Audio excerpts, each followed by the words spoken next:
Breaking news చూస్తున్నాం. Telangana CM Revanth Reddy నేడు వరంగల్లో పర్యటించనున్నారు. ఇటీవల తల్లిని కోల్పోయిన నర్సంపేట ఎమ్మెల్యే దొంతి మాధవరెడ్డిని పరామర్శించనున్నారు.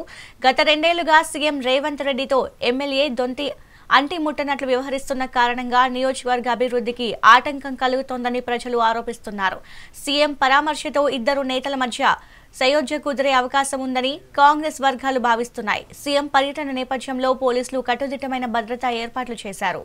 ఇక ఇదే అంశంపై మరింత సమాచారం మా ప్రతినిధి రాము అందిస్తారు. రాము, చెప్పండి. Good morning Sindhu. గత 2 ఏళ్లుగా కూడా సీఎం రేవంత్ రెడ్డితో పాటు నర్సంపేట ఎమ్మెల్యే దొంతి మాధవరెడ్డికి మాత్రం ఒక వైరం అయితే కొనసాగుతుంది. ముఖ్యమంత్రిగా సీఎం రేవంత్ రెడ్డి గెలిచినప్పటి నుంచి కూడా నర్సంపేట నియోజకవర్గానికి ఇప్పటికీ ఒక్కసారి కూడా ఏ అభివృద్ధి పనులు జరిగినా కూడా ఎమ్మెల్యే స్థాయిలో ఉంది దొంతి మాధవరెడ్డి ఇప్పటికీ ఒక్కసారి కూడా ఆహ్వానించలేదు. ఈ నేపథ్యంలోనే ప్రజలందరూ కూడా అసలు సీఎంతో వ్యక్తిగత వైరం వల్ల నర్సంపేట నియోజకవర్గం పూర్తి స్థాయిలో నష్టపోతుంది, కనీసం అభివృద్ధి కార్యక్రమాలకు నోచుకోవడం లేదని చెప్పేసి ప్రజలు ఆరోపిస్తున్నారు.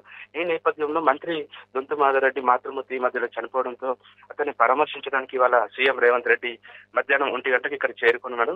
హన్మకొండలోని పీజీఆర్ గార్డెన్ లో నిర్వహించే సంతాప సభకు సంబంధించి సీఎం రేవంత్ రెడ్డి పాల్గొనడంతో గత 2 ఏళ్లుగా ఇద్దరి మధ్య కొనసాగుతున్న వైరం పూర్తిగా కూడా తొలిపోయే అవకాశం ఉంటుందని చెప్పేసి కాంగ్రెస్ వర్గాలు పూర్తిగా ఆశాభావం వ్యక్తం చేస్తున్న పరిస్థితుల్లో ఈ రోజు సీఎం రేవంత్ రెడ్డి మొత్తానికి 12 గంటలకు ఇంటి నుంచి బయలుదేరి నేరుగా ఆర్ట్స్ కాలేజ్ చేరుకుంటారు హెలికాప్టర్ ద్వారా. దాని తర్వాత రోడ్డు మార్గం గుండా పీజీఆర్ గార్డెన్ చేరుకుని అక్కడ నర్సంపేట ఎమ్మెల్యే దొంతి మాధవరెడ్డి పరామర్శించిన అనంతరం తిరిగి కూడా హైదరాబాద్ బయలుదేరే అవకాశం ఉంది. ఈ నేపథ్యంలో సీఎం పర్యటన సందర్భంగా పూర్తిగా కూడా ట్రై సిటీ పరిధిలో ట్రాఫిక్ ఆంక్షలు విధించారు. పూర్తిగా పెద్ద మొత్తంలో కూడా ఎక్కడ కూడా ఎలాంటి అవాంఛనీయ సంఘటన జరగకుండా గతంలో జరిగిన కొన్ని అవకతవకల నేపథ్యంలో కట్టుదిట్టమైన భద్రతా ఏర్పాట్లతో పోలీసులు పూర్తి స్థాయిలో ఏర్పడుతున్నారు.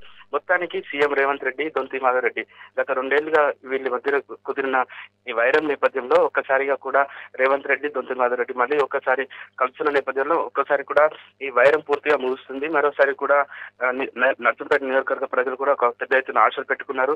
గతంలో 2 ఏళ్లుగా సీఎం రేవంత్ రెడ్డి నియోజకవర్గం రాకున్నా కూడా ఈ ఘటన నేపథ్యంలో మరోసారి నర్సంపేట అభివృద్ధికి అవకాశం ఉందని చెప్పేసి పార్టీ వర్గాలు కూడా జోరుగా చర్చ సాగుతుంది. Right, thank you Ramu.